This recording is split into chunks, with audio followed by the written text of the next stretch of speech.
Welcome to Entangled Strands, a podcast for students, educators, scientists, and science enthusiasts that will delve into the mysteries that lie within us.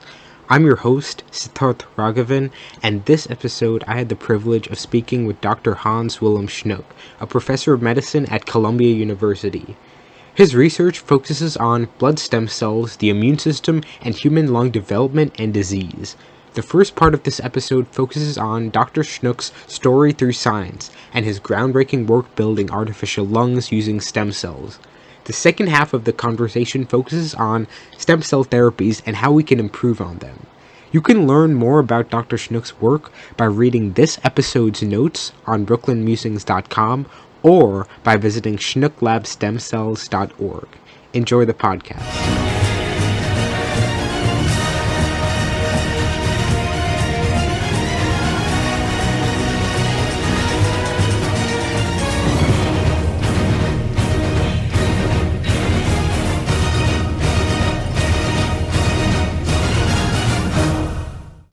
I first wanted to start off by asking you a bit about how you got into science and what that process is like. So where did that inspiration come from? Where did that start for you? I think it started in high school, where I was obsessed with. I went to high school and beginning of medical school when HIV broke. And I was so fascinated by the virus and by the science of immunology that I kept reading about it. And this stayed with me. So I finished medical school. Then I did hematology, which is very related to immunology. And then after having done that, I decided that maybe I could do more for humanity by doing science. And so I did a Ph.D. then after my medical school. And then I came to the US on a fellowship for 1 year as a postdoc. And of course, as I'm the typical immigrant, I come for a year and 25 years later, I'm still here. And so I kind of grew away from the clinic and started running my own lab at Mount Sinai first, and 10 years ago, I moved to Columbia. It's been a gradual process, but I gotta say, I've always had this dichotomy between science and medicine in my head, where I sometimes didn't know, do I want to do medicine? Do I want to do science? Do I want to do medicine? Do I want to do science? Which the compromise for me is that we now do science that is pretty translational, where I hope that one day what we do will be applied in patients, and I could also oversee that part of it. But basically, I came from medicine, went to science, and one day I hope, and we're moving in that direction, going back to medicine again. Got it. So that HIV pandemic, it's sort of like what's happening with COVID, right? Yes. Do you see a lot of similarities between what's happening now and what happened then? That's a good question. In fact, there are a few. One of them is that as a society, we responded way too late. Now, HIV was of course a more slowly evolving problem. And what strikes me in both pandemics is that there was a lot of people saying with HIV, oh, it's black people, it's gay people, it's not going to affect society. Well, we now know it's very different. And with COVID, we've seen a bit of the same thing in certain quarters, saying, well, the people who die from COVID, they're old, they're sick, they have diabetes, they're obese, blah, blah, blah. And it's a kind of typical response of society. A pandemic happens or something spreads, and people are always thinking like, okay, this will not affect me, but it will affect this other person because this other person is such and so. And that's a very unhealthy response. And both of those, different as they were, have a bit of the same thing. Got it. So you did medical school and you did your PhD program in Belgium, right? Yes, I did. So how is that different from what happens in the United States with the education here? That's not so easy to compare because it depends really in the US where you are. Mm-hmm. But one great thing about Europe is that every medical school you go to is incredibly good. Every university you go to is pretty much as good as the next one. In the US, as you know, this can vary enormously. In the US, we have this obsession also with Ivy League universities and highly rated medical schools and so forth. I think Americans overrate the importance of this kind of reputation, because it's mainly, it's a bit of a reputation built by these institutions. So I'm not sure that in an Ivy League institution, you necessarily get an education so much better than in another decent university, for example. So in Europe, we're much less obsessed with that. And I mean, I'm kind of the proof of that. I come from the University of Antwerp, which is, I think, the smallest university in Belgium, which in and of itself is a very small country. Still, it didn't go that badly. So I think one of the strengths of Europe is it's incredibly good education. But what's different is what comes after. In Europe, as for young people in Europe, it's very, very difficult to get a real opportunity to build something. And the system in the US, for a variety of reasons, is more receptive to young people trying to do things, which is also the reason why I came to the US. And after a year, I decided I should stay here and not go back to Europe. Got it. So for those pursuing medical school, for those doing MD, PhDs, what advice do you have for those people? Since in some ways it is very similar between what's happening here and what happened in Europe. My advice for such people is, if this is your destiny, then I would suggest that make sure you're very well trained and versed in both the clinic and the clinical aspects and the basic science aspects, which is challenging.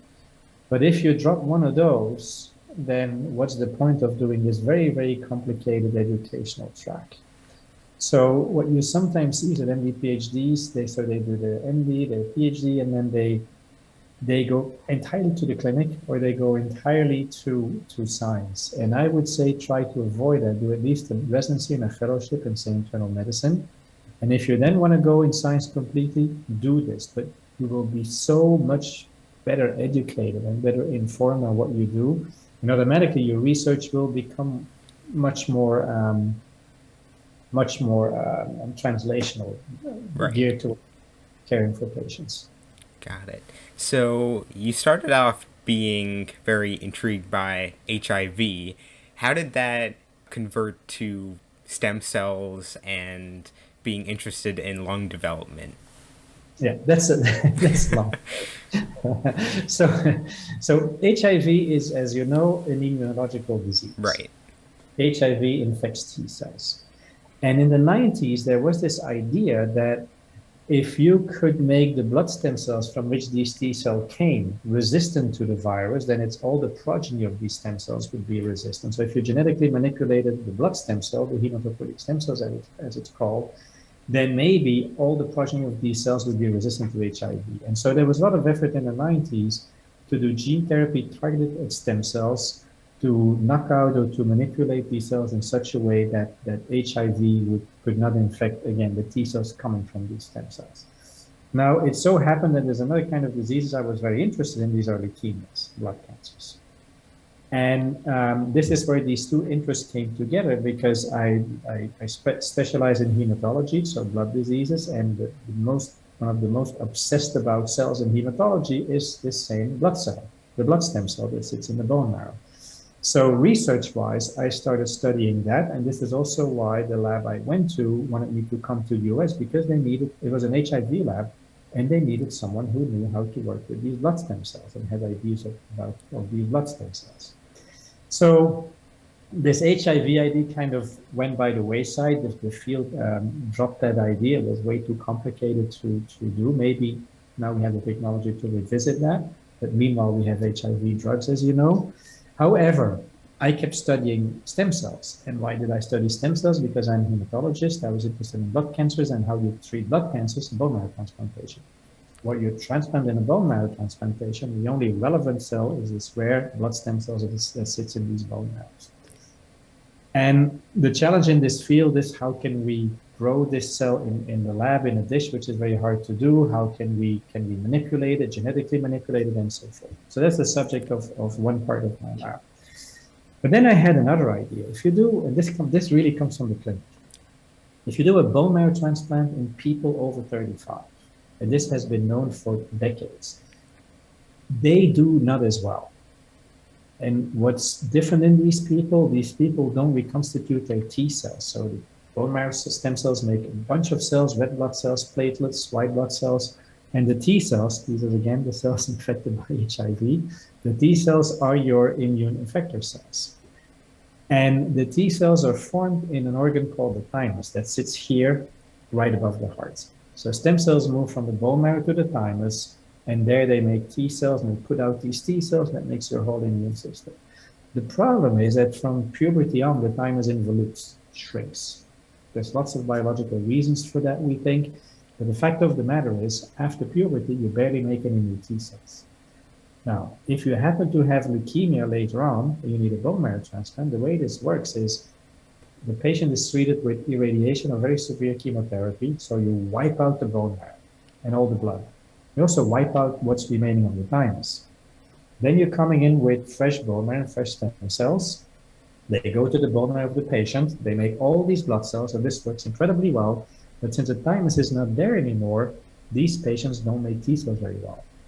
The consequence of that is that vaccines in these patients fail. They develop all kinds of chronic viral infections. Cytomegalovirus is one, Epstein-Barr virus is one, and they don't have any immunity left against the original tumor if it were to come back. So I thought, suppose that together with the bone marrow from a patient, from a donor, we also gave a thymus from a donor. We implant it somewhere so that the patient has a completely fresh immune system, fresh bone marrow, and a fresh thymus to make T cells. The only way to make this thymus is to use iPS cells, induced pluripotent stem cells. So you take skin cells from the donor, reprogram them to pluripotent stem cells or embryonic stem cells, and from there make a thymus again. So this was the plan 15 years ago. And it turned out to be very hard. We had to go into developmental biology. But as good, this is typical in science. You want to go to point A. You don't make it to point A, but you go to a point B. That's maybe at least as interesting. And so from trying to make thymus, we always found we never could make thymus, but in certain conditions, we found that our cultures were contaminated with lung cells. So I thought, well, the lung is a very interesting organ too. And so instead of banging our heads against the wall with something that still hasn't worked, I decided to follow the data and develop the lung project. And so now we can make lung organoids, 3D lung organoids from these same pluripotent stem cells. We can model for a variety of diseases in them, including viral infections, including SARS-CoV-2, so COVID-19. And this is now the other half of my life. It goes to show that you have to follow the data, and having a clinical background is useful because I could fairly easily go from blood to lung. Got it. Yeah, that definitely seems to be a smooth track for you because the thymus, there's these lung cells that in some sense got contaminated in what you really wanted, and then that led you to a different direction. So exactly. Why do you think these lung cells ended up in the thymus in terms of this differentiation process? So yeah, there's a clear reason for that. So when you differentiate pluripotent, so the earliest stem cells in an embryo, the first thing that happens as an embryo develops is it makes three germ layers, three tissues: endoderm, mesoderm, ectoderm. And all the cells in our body come from those three tissues, which we call germ layers. So the ectoderm makes skin and brain. The endoderm makes the entire gut tube, lungs, liver, the gut, the pancreas. And the thymus is also from the endoderm. And then anything else, heart, blood vessels, kidneys, comes from the mesoderm. So to make thymus, we knew we had to make endoderm, this one germ layer that makes the whole gut tube, and the thymus is almost an appendage of that. And we were the first to discover how you make the most anterior part of this gut tube, which no one had done before. And it so happens that the lungs arise just distal, just a little more down from where the thymus arises. So it's no coincidence that we were trying to push our system towards thymus, never really made it there, but that the other thing we found is lung. So it's developmentally speaking, not a coincidence at all. Got it. So it was all sort of connected in the ectoderm layer. Endoderm layer. Endoderm layer. It's So all connected in the endoderm germ layer, yes. got it. So so then you moved on to lung development, and you identified chemical factors that get you from the human stem cells to cells of the lung. So Yes. that's quite amazing because there's so many different types of cells that make up the lung, and in terms of these germ layers there's so many different ways that you can go. How can one identify factors from that? Well, I think the key there is follow developments. So in the mouse, so what we do or did and still do stands on the shoulders of 40 years of research into mouse development. And so we had a pretty good idea in the mouse how the earliest lung cells are developed from the endoderm. And so what we did, and I mean, it's not trivial to do, but let's say this was not an out of the blue, let's try 100,000 things and see what works. It was a pretty reasoned process with a lot of trial and error, but informed, heavily informed by mouse development. And then at some point in this whole process, we don't have enough data for mouse development. What you can do then, if you're at a certain stage, you can do what we call high throughput or medium throughput screens to add a variety of factors and see which combination pushes your cells to the next stage in development. But again, mouse development is a guiding principle here. And in fact, differentiating human stem cells, pluripotent stem cells, into an organ, a human, well, it's not really an organ, it's an organoid, not only is interesting because you make an organoid that you can use for a variety of purposes, it also informs on the specifics of human development, which is sometimes different from mouse development. Got it. So you talked a bit about iPS cells and also embryonic stem cells.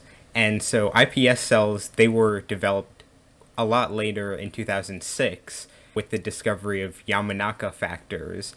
So how did that discovery play into your work? It played into it enormously because before 2006, embryonic stem cells were very controversial. Why? Because the only way to generate those was from in vitro fertilized embryos. So Right. the United States has hundreds of thousands of in vitro fertilized embryos sitting in freezers. Many people don't know what to do with them, but some were used to make embryonic stem cells from them. Of course, that some people had ethical concerns with this.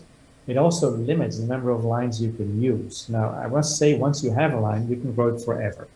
But you want a variety of lines, and you want to give everybody access to these lines. And so what was then decided by NIH at some point, the National Institutes of Health, which funds us, is that, this happened during the Bush administration, that they have a registry of lines that we are allowed to use. What determines whether we're allowed to use a line? The most important thing is consent from the donors of the sperm and the egg to make the embryo, very often in the context of in vitro fertilization, and consent that the leftover embryos would be used for this kind of research. And so the consent criteria were pretty stringent. So this list that NIH has is approved mainly, not only, but to a large extent, quality control, of course, counts as well, but on all these consent criteria. Still, the problem with embryonic stem cells is that by definition, if you ever want to use these to treat a patient, by definition, they will come from someone else. And so therefore, if you need them, you will most likely reject them. And this is where, so for those two reasons, the field needed another solution. And this is when iPS cells came along. So what Yamanaka discovered is you could take a skin cell, for example, put in so-called reprogramming factors with viruses, and lo and behold, these cells become very similar to real embryonic stem cells. The beauty of this is, if you need a transplant with cells derived from stem cells, we can make the stem cells from you, and you will not reject them. The practical problem is it's very hard to make these cells in GMP, good manufacturing practice conditions. It's very tricky to do, it's very expensive, and it's a very long-term project. But in principle, this could be done. The other thing, the other advantage, of course, is the fact that you could make this from a skin cell took the whole ethical discussion basically out of the equation. We still use ES cells, but It's not a society-wide discussion anymore because anyone who has ethical issues with it can use iPS cells. Got it. And I guess it also gives you a lot more freedom because you have an unlimited supply essentially of these Yes. iPS cells, whereas for embryonic stem cells you're limited to the lines that you're given. Exactly. Another advantage of iPS cells is that you can use them for disease modeling. So so what people are doing is suppose some person has a genetic disease that we don't understand. You can make iPS cells from those, and you might have an in vitro model of the disease of this person. This Got is it. why they call patient-specific iPS cells. And that's sort of what you're doing too, right? With the lung in the dish. That Yes. that's quite remarkable as well. How did that come about in terms of making them mimic qualities of the disease? Because it takes you it's one thing to grow one lung cell line and you grow the airway cells or the alveolar cells, but having multiple cells come together in one dish and they all work together, Yeah. that's Yeah. So quite this is, yeah, it's actually, I'm still amazed that this works. So since about 10 years, so people used to grow cells in 2D in flat dishes. And then since a decade or so, people began to realize that you could grow cells in 3D in all kinds of gels. And that cells that you put in 3D start behaving very differently from cells that you grow in 2D. Not entirely surprising because we are 3D, we ourselves right. are 3D structures and our organs are in 2D and not in 3D. But it's remarkable what this does. And one of the things that was discovered is that once you drive a stem cells down a certain path, the cells that come out have something that we call self-organization. They kind of know how to arrange themselves to make a structure. And that's the key of a lot of organoid biology, which is what many people do now, 3D cultures. And in fact, you don't have to help these cells. These cells know what to do. And they form 3D structures. And in our case, structures that look very much like the most distal, the most peripheral part of the lungs where the breathing takes place. It doesn't contain every lung cell imaginable. It's a very simplified lung. This is why we call it an organoid and not an organ. So one should not oversell this. And an organoid is only useful when you can do something with it. And so what we then thought is there is a group of pretty intractable lung diseases called interstitial lung diseases. I'll not go into the details, but basically interstitial lung diseases, some forms of those are diseases where the lung scars. And these people die after 2 to 4 years unless they get a lung transplant.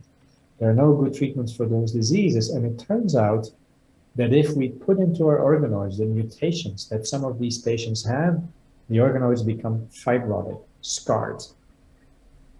And so then we could do a whole battery of genomic, high throughput genomic studies on those. And we've identified at least one factor that seems to be critical for this disease. And we're now working with a company that has antibodies against the factor to see if we can somehow take this to the clinic.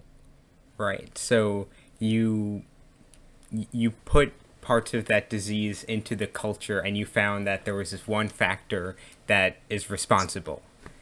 Well, there are probably more factors, but that factor plays an essential role. Yes. Wow. It's more complicated than that, but yes, we are pulled out at least one and maybe two.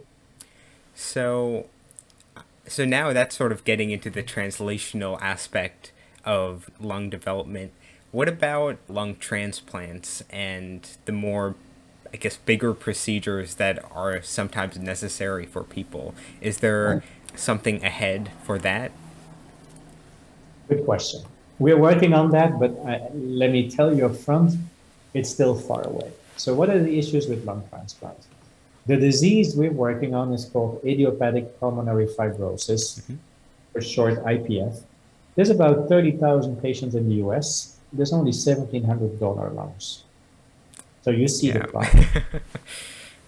So this one problem with lung transplantation. Many donors have bad quality lungs. And why is that? We live in a polluted environment. It's not easy to find a really good lung that would tolerate transplantation. Second, it's for a variety of biological reasons a very complicated transplantation to do, not just surgically, but also medically afterwards. There's way more complication than, for example, for kidney transplant, which is fairly routine. And this means that the average survival of a lung transplant recipient is now stands at 59% for 5 years, which means that after 5 years, only 59% of people who receive a lung transplant are still alive. Gosh. And alive, for many people, not all of them, but for many people, their life is not a walk in the park because they have rejection, they have infections, they to have bronchoscopy, they go in with a tube to look what's going on, to take cultures, to look for viruses. It's no walk in the park. So to find a better treatment for these diseases would be an incredible advance for many, many tens of thousands of patients, which is why we do what we do. And so one way to go is to find a medical, a drug treatment for the diseases for which patients normally need a lung transplant, and the disease we study, IPF, is one example of that. Right. However, we're also exploring other ways to do this. Now, the lung organoids we make are tiny, and they don't contain all the lung cells. So it's not like we can grow a whole lung to transplant in patients. I think maybe one day this will be possible, but it's going to be very, very difficult. But another goal of this kind of organoid biology is to generate organoids that contain a stem cell in them. So it's a specific, so you make the organoids from pluripotent stem cells, they can do everything. And we have organoids that contain lung stem cells. They're very rare in a human lung. We cannot just isolate them, but we have hopes, even high hopes, that we can use these lung stem cells to engraft in the lung and probably improve the lung disease that patients have. It's very complicated because you have to make enough of these cells. And a problem in the lung is that somehow you have to make the lung receptive for that cell. And that's a very complicated thing. Compared with a bone marrow transplantation, how do we make your bone marrow, your blood system, receptive for a new stem cell that comes in? We irradiate the patient. It destroys the whole blood system. Right. The stem cell comes in, has space, and makes a whole new bladder, actually. In the lung, it's much more complicated for a variety of reasons. So we're looking actually for the best way to make a lung receptive to lung stem cells. It's a process called in medical terms conditioning. I think before we can do this in patients is going to be 10, 15 years from now. Got it. So we are working on it. I guess the idea behind that is you have the bare bones of the lung. I think it's called like the lung scaffold, and then you put these cells on it, and the idea is that hopefully they'll be able to grow on their own, because it's very hard to grow a lung in the lab and then put it back into someone. So we have to basically use the patient's lung as a scaffold, remove the lining cells or some of them, and put our cells in. Which we're now doing in rats and mice, but if you then think of how to do this in humans, it's complicated. Got it. So, it's a problem. So, in terms of getting from where we are now to some sort of translational therapy, what are the immediate next steps of getting from here to there? What sort of questions need to be solved so that we can improve the therapies in that regard? Yeah. So the first thing we need is animal models. So, and this is very tricky because we have human cells, we have to put them in an animal. That's called a xenotransplant. You go from one species to the other. So you have to very heavily immune suppress the animal. We use rats for this now. And that comes with limitations because these rats want to reject the human cells. So this is a kind of studies that you do for proof of principle to show that the cells we have can engraft in a rat lung for a while, even though it's another species and ultimately the cells will get rejected. We're kind of getting at that point now. The next step becomes more complicated. What you need to do, because this is a very, very risky procedure. So before you ever do this in humans, you need to go through a larger animal model that is not a xenotransplant model. So ideally, I think you would use either pigs or primates. to do this and to find, because you need an animal with a physiology that's very similar to human. Now, to make that work, well, first we have to have firm evidence in rats that this works, that this can be Right. done safely before you go to these larger animals. And the problem then is that the cost balloons. Right. These larger experimental animals are incredibly expensive to maintain. This becomes, you need a whole surgical team. It becomes much more complicated. So to get this to a patient, I think once we have past our proof of principle stage, which we're getting there, will be money, lots of money. Got it. And teams, you need much more complicated teams, because if you're going to start doing this in pigs, you need veterinarians, like real veterinarians who specialize in pig lungs. You need pathologists who can look at lung pathology, histology, those tissues of lungs, who are specialized in doing that. You need surgeons who can operate on pigs. So it becomes a much bigger team effort, and in fact we are assembling such a team. But and the problem with that is the logistics and the cost balloon. Right. But if this would work, it would probably be worth the effort. This I'm saying, a therapy of the future for at least some lung diseases. Wow. And that's super exciting. And I guess in science, the biggest limiting factor is always the funding, because you need you need the team. And all You of need a team, and you need people with a brain. So yes, Right. in addition to technical and scientific obstacles, funding is a source of daily stress. So you do a lot of these experiments in mouse models, and so Yes. those are very good because they show you, okay, this works. But then when you move it to a different animal, or even to a human, what sort of things do you expect? Because a lot of the times they don't work out the way that you think they work out in a different animal. Yes. This is so it's incredible how many therapies were developed for mouse diseases that don't work in human. I mean, we're so capable of curing mice of cancer, and we know in humans it becomes more frustrating. And that's a real problem. And you start with the mouse. We now, with our lung stem cells, are going to the rat because it has bigger lungs and it's easier to work with. But it's very hard to this is what translation is. It's very hard to go from an animal model to a human. And this is why sometimes the organoids, or no, it doesn't have to be long organoids, an organoid model can be an intermediate step. Not in all circumstances, but I'll give you an example. People have made heart cells from pluripotent stem cells. So you have human heart cells in a dish. They beat. You can do they have electrical currents. You can do electrophysiology on them.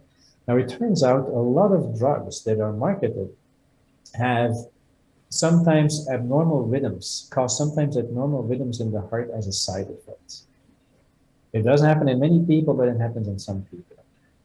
And so in that sense, human heart cells coming from pluripotent stem cells from a variety of individuals to test the side effects of a drug are very useful. This company is doing this. So if you develop a drug, say for cancer, and you test it on all these heart cells generated from all these individuals, and you see that in 5% of these heart cells, you get very abnormal electrical signals, I would think twice before you're going to try this drug in humans and in cancer patients, for example. And there's been a few examples of this already.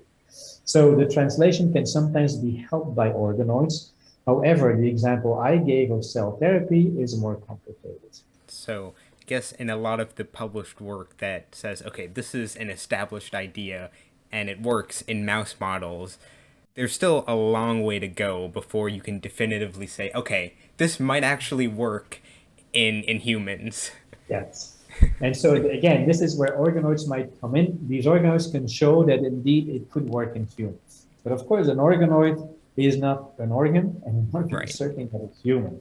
So you still have to be very careful, but I think the whole organoid and stem cell biology, disease modeling, drug effect modeling is taking up a more and more important place in this trajectory from a basic finding in a mouse to perhaps treating a human. Yeah, that's really cool because now instead of just having mouse to model things in and pigs and whatever, now you have organoids where you can model the disease in human cells, which can tell Exactly. you quite a lot.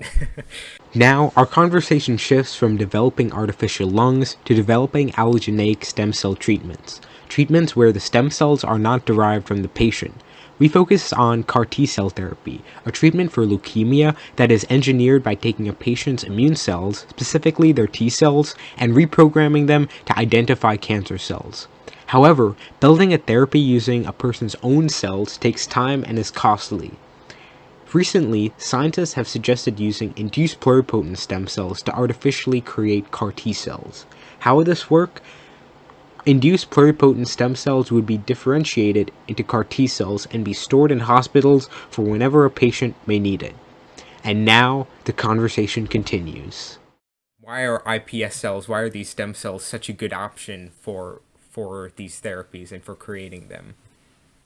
So I would say they might be a good option. I'd be careful. So the problem with allogeneic therapies, that is cells from one individual to be given to another individual, is these cells will be rejected. Right. That's a problem. Even if they're closely related, they might be rejected. Ideally, you would have an off-the-shelf therapy that's not allogeneic, that's as close as possible to every single patient in society, potential patient. So one way to do this is to use iPS cells. Now, the way most people think of iPS cells is if individual A needs CAR T cells or some kind of stem cell therapy, take a skin cell from this patient, reprogram it to pluripotent stem cells, and then make from those the cell you need and give it back. That's, as I said in the beginning of this interview, a very complicated procedure. It can be done. It can be done for everybody, but could easily take a year. And the current cost to do this in good manufacturing practice conditions, just to make the stem cells, is about $400,000. Wow. You have these stem cells, you still have to convert them, differentiate them in the cell you want, a T cell, for example. So that adds another few $100,000, most likely. So this becomes a very expensive and practically, at this, with the current state of technology, very hard to do endeavor. So one idea out there is to use, and this is a bit complicated, what we call homozygous iPS cells. Some individuals have a genetic makeup that makes their cells very compatible with a large part of the population. Without going into the details exactly how this works, but you can identify at least 80 individuals from which you could make cells that could serve, say, 60, 70, 80% of the population, depending on how diverse the population is. Now, if we could bank such cells as iPS cells, we can have as many cells as we want. Then we could make from those cells any required cell to give to a patient that would be compatible with that. And that's kind of, it's an expensive thing to do, but it's definitely easier than making iPS cells from every individual patient. The idea here is that with 50 or maybe 80 donors, you could serve a very large fraction of the population. The genetics behind it are complicated, but that's the principle. This is called HLA homozygous iPS lines. That's just what they call it. The principle is you find individuals that are genetically compatible with a large fraction of the population, and these exist.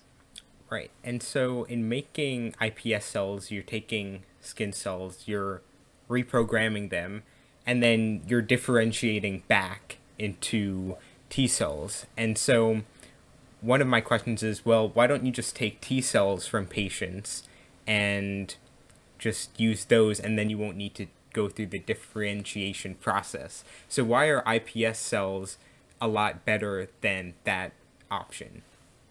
Yeah, because the reason is, if you would take T cells from the patient, expand the T cell, give them back to the patient, that's easier than making iPS cells from the patient. The difference being that if you go to the iPS cell stage, you might be able to manipulate the genetic makeup of these cells a little better than with T cells from the patient. But that's the whole point of the homozygous iPS line, this limited set of iPS line that would serve a lot of people, that would be off the shelf. Right. But you're right, taking T cells from patients and manipulating, giving them back, or making iPS cells and going back to the patient is kind of the same thing. And in fact, the iPS route is more complicated. Now, with T cells, you could do this. If you would think lung cells, for example, taking lung cells from a patient, you cannot take lung cells from a patient, expand them, and give them back. You have to go, for a variety of biological and technical reasons, you have to go back to the iPS stage. For T cells, indeed, you could just expand T cells. It's true. But then the problem is, it's again individualized therapy. It's called personalized medicine. It's very expensive, very complicated. So you don't think that T cells could be made into an allogeneic therapy where you look at the HLA makeup of these T cells, and then essentially you're banking the T cells instead of the iPS cells, and then you put those into someone. You could. Okay. You absolutely could do that, and this is also a consideration. And in the short term, this might be a somewhat better way to go because we still don't know how to make T cells from iPS cells really efficiently. We can make them, but we don't really know how to make them efficiently. But again, in the future, I think the iPS cells might provide an advantage in that it's easier to genetically manipulate those and the T cells that will come out of it. Although we'll see in 10 years where we are with that. Right. The problem with the T cells is that, it's another thing I want to point out, the way we would generate the iPS cells is basically from cord blood. So cord blood is the blood of an umbilical cord when a baby is born, and it contains the same stem cells as a bone marrow. And it could be used to transplant kids with leukemia. And so this is why many blood centers have banked cord bloods from every delivery. And for example, the New York Blood Center has over 60,000 cord bloods in its freezers. So we have all these banks of cord bloods and all these banks of bone marrow from the bone marrow donor program. So we can test all these 60,000 people to find which one have cells that we could reprogram to iPS cells. With T cells, it's a little harder because then we'd have to screen a bunch of adults in New York City, for example, to find out who has the right genetic makeup. That's a hard thing to do because you will need at least 60,000 patients to have 50 or 80 or 100 who are really relevant to you, to program to iPS cells. With T cells, it's a little harder because then we'd have to screen a bunch of adults in New York City, for example, to find out who has the right genetic makeup. That's a hard thing to do because you will need at least 60,000 patients to have 50 or 80 or 100 who are really relevant to you. Right. And the reason why why the iPS route is thought of is basically we have all these cord blood banks. Also, don't forget this idea of homozygous iPS cells to differentiate into a given cell to give back to a patient is not just for T cells. T cells happens to be an interesting cell because you can take it out of the body and expand it. The problem with many other tissues is you cannot do this. As I said, for lung cells, you have to go to the iPS route. Right. So this is why iPS as a general resource would probably be a better thing to do. And also, in a lot of these therapies, there are a lot of genetic changes that need to be made. And as you said, iPS cells are better for that and are probably more amenable to this kind of manipulations, yes. So the other thing you mentioned that was a major obstacle in getting an allogeneic stem cell therapy on the market is the T cell differentiation. And yes. So can you talk a little bit about why that's so difficult and maybe a broad overview of the different ways? Because I know it's very complicated to get into all the details, but it all goes back to developmental biology. The problem for T cells is they come from blood stem cells. They're part of the white blood cells. And it just so happens that to make T cells, you first need these blood stem cells. And they are very, very hard to make from embryonic stem cells or from iPS cells because the development of these cells is so incredibly complicated. And basically, again, it's not the place to go into excruciating detail, but during the development of an embryo, blood stem cells arise in 3 different sites in the embryo at 3 different time points. And so to really recapitulate all of this in addition becomes very, very complicated. And people have done it, but the efficiency is still very, very low. And we need new tricks, and we need to really figure out how to do this. But the reason why it's so complicated has to do with the complicated developmental trajectory of blood stem cells, which is for some reason more complicated than many other organs. And that also is probably why I see so many different methods of differentiating T cells, because Yes. there are a lot of different avenues with which you can go to. Exactly. But just because one way works in one lab for that line doesn't mean it'll work in Exactly. a larger scale, right? Yes, and whatever is out there now needs to be improved significantly to really be useful. But this is how research goes. Someone finds something, other people try it too. They sometimes cannot fully reproduce it, but then they find something else that improves it. And this is how one lab or one observation or one finding or one paper builds on the other. And this is how you get to, over time, to result. This is a very incremental process. So people sometimes think, oh, you make a discovery in the lab and all of a sudden the outlook for a disease changes. No, it doesn't. It doesn't work like that. It's a very incremental thing. An example, for example, of drug for cystic fibrosis. So cystic fibrosis is a lethal genetic disease that used to have a very bad prognosis. But then people started studying the actual channel, the molecule that's mutated in this disease, and it took 20 years to really understand it's a transporter that transports chloride over the membrane of airway cells. It took people 20 years to really understand how this molecule worked and how it was dysfunctional in this disease. And then they developed drugs that kind of correct the channel. And another 10, 15 years later, now the outlook of cystic fibrosis has changed enormously. It used to be that cystic fibrosis patients were one of the most frequent people who received a lung transplant. Now they're a minority.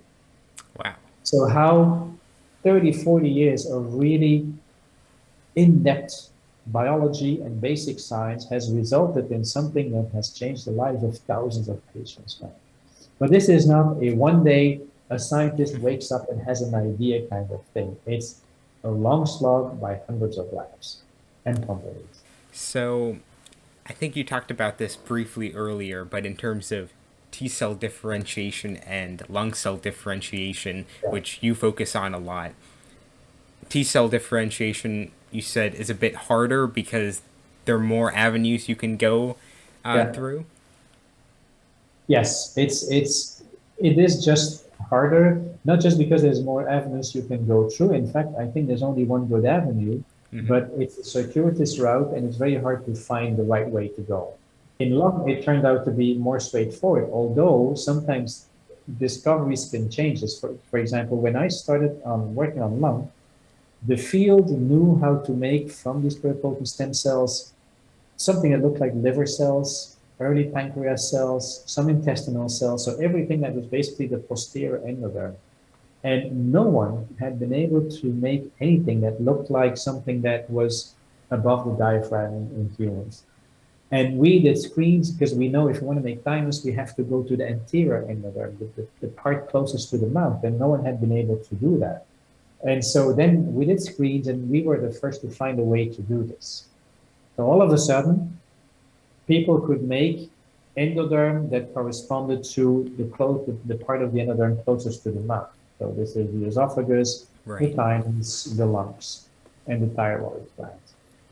And all of a sudden that changed because now many people can make lung. Thymus is still very hard, but people can make thyroid, people can make esophagus, and a lot of stem cell research and basic research is now going into these things. So sometimes something needs to change that pushes the field forward, and then it goes more slowly and incrementally again, and then maybe other discoveries will come.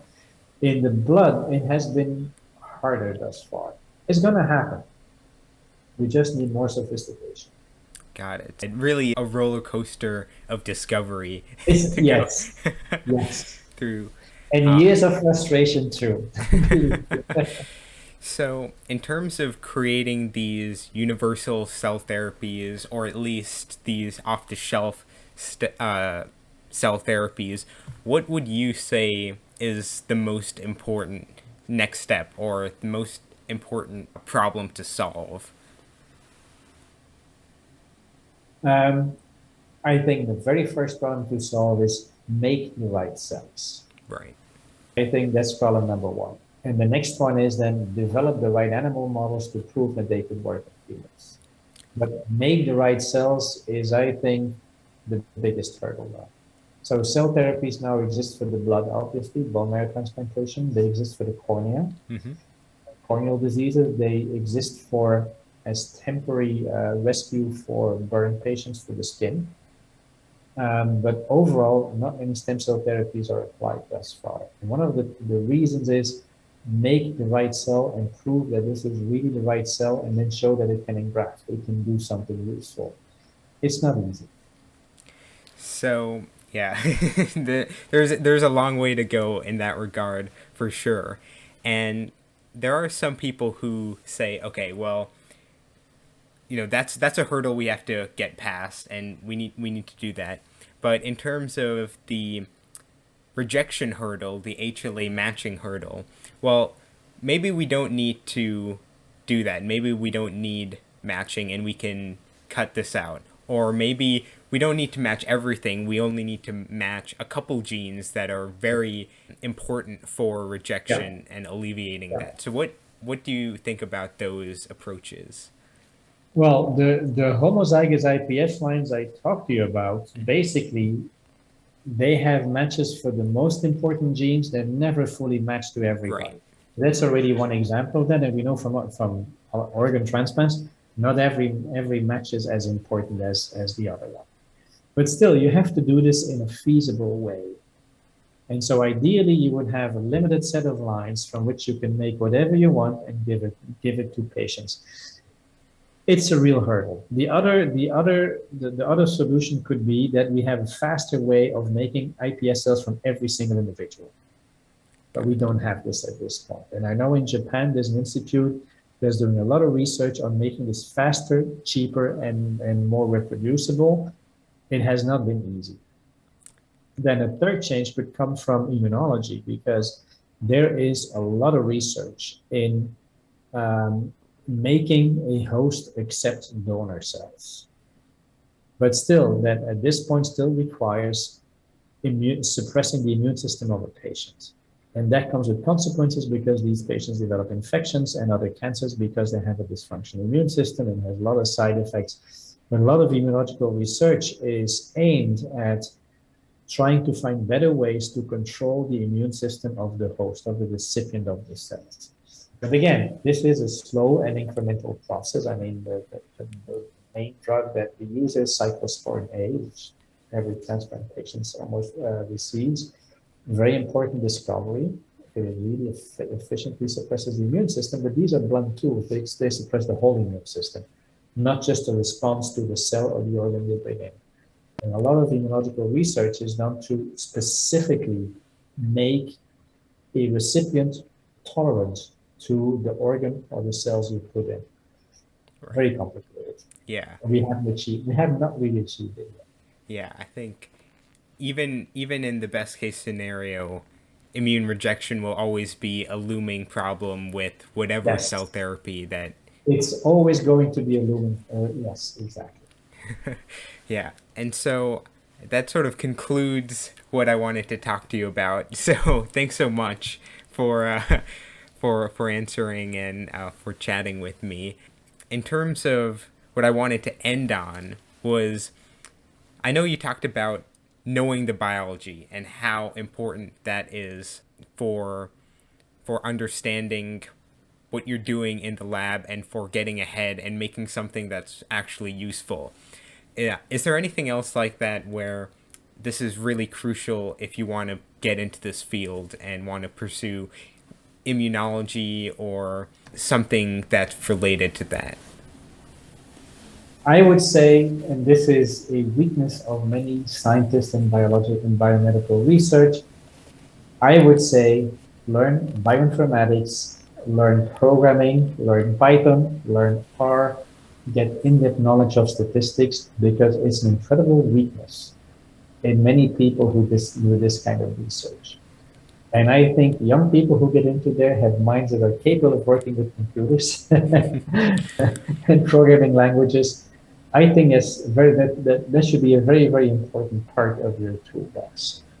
And then the most important thing to be successful, drive and curiosity.